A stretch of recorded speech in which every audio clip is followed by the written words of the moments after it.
Well,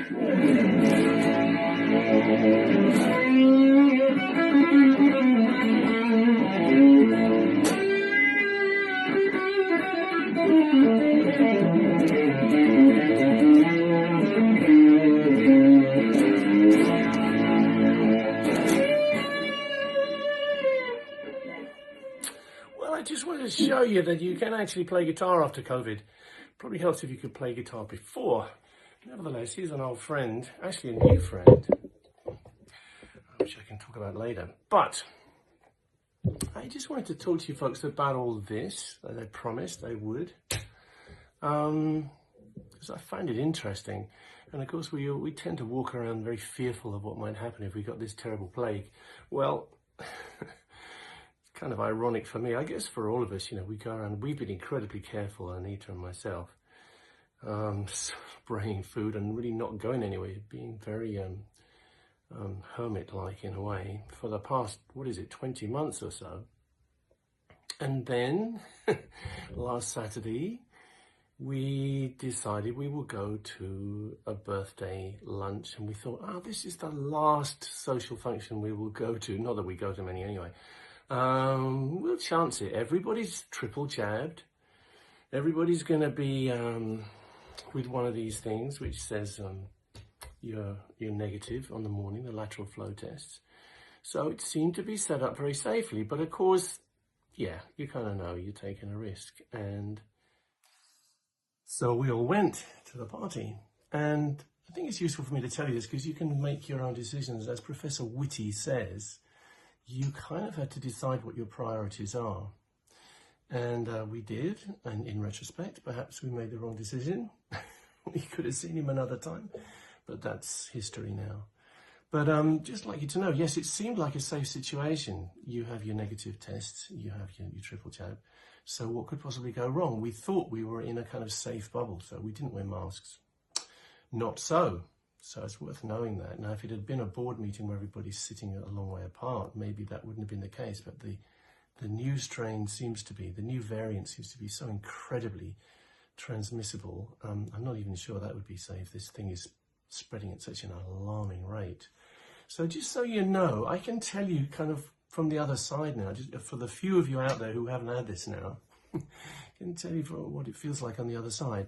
Saturday was when the party happened. Sunday, Anita felt a little bit of a cough. I felt kind of all right, maybe a little snuffly. Monday, we both started to have some kind of symptoms, and we thought, maybe we got some flu or whatever. We're testing the whole time, and we're testing negative. And Tuesday, I hear that I think 8 people from the party had already tested positive and had the COVID in their systems. And I realized that they had been testing negative up to this point as well. So Tuesday night, we tested ourselves once more, and we were both positive. So it took that long, Saturday to Tuesday, for the test to show anything. But I would guess we were infective all along that time. So unfortunately, the test doesn't give you kind of immunity from spreading it. It certainly would seem. Luckily, we pretty much kept away from everybody because we had a bit of a feeling. So hopefully we didn't infect anybody else, although I'm not sure. We're now quarantining, of course. And yesterday I showed you the picture with the lurid double red line, very strong in my system. By that time I'd had 2 horrendous days, I have to say. It's like the worst flu you can imagine, really. And felt very despondent. I nearly came on here to sort of show people how pathetic I looked. But I thought, no, this is trying to grab sympathy, and it would frighten people. But yeah, we were both poorly, me particularly. I was pathetic and just didn't want to talk to anyone, didn't want to see anyone, couldn't get out of bed. I was just filled with a mess in the head and all the flu symptoms, a terrible cough. Now, Saturday, this is day 7, you saw the test and it seems that the red line is weaker. And I feel pretty good. Actually, I felt pretty good the last couple of days. So this thing does go away. But of course, there are so many people in hospitals right now who weren't jabbed, who are right on the line between life and death.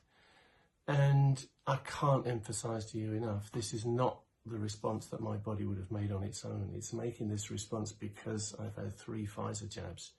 And I beg you and implore you to go and get jabbed if you're not already, because you need the help. I lost one of my very best friends to COVID very early on. In 6 days, it killed him. Could have done me the last 6 days, but it didn't because of the jabs. And, you know, I despair seeing these people protesting against the vaccine, protesting against their rights being violated because they might have to wear a mask. Jesus Christ, guys. Our parents fought through wars and had their civil rights kind of knocked away. You know, all anyone's asking is for you to play your part to try and unite against this invader. And it's a nasty thing and it isn't finished yet.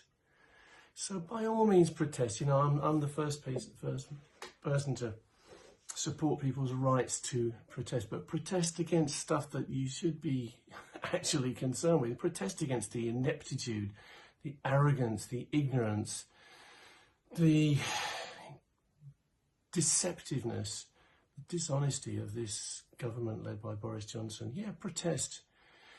Protest against them killing hundreds of thousands of badgers. Protest against them pretending to be green, but at the same time licensing oil rigs and opening new coal mines. Get real. This is not about you. This is about us. This is about the planet.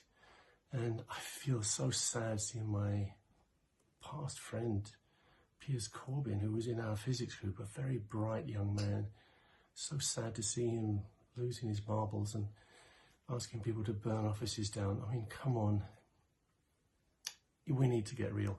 So I'm here to tell you, if I may, it's not too scary. You can get it, and if you're jabbed, you can survive. You can see I'm pretty good. Don't be scared, but be cautious, because you don't want to get this. I mean, this is obviously put an end to our Christmas, but we'll postpone. You know, that's just the way it is, and we'll get better, and I will get fit again. I'm already back on the bike. I'm already doing 100 laps swimming. Because fitness is vital for us getting back out on the road. So I've probably said enough. God bless you all. Take care out there. Be brave, but be sensible. Be careful. And let's all pull together to try and beat this damn coronavirus. God bless.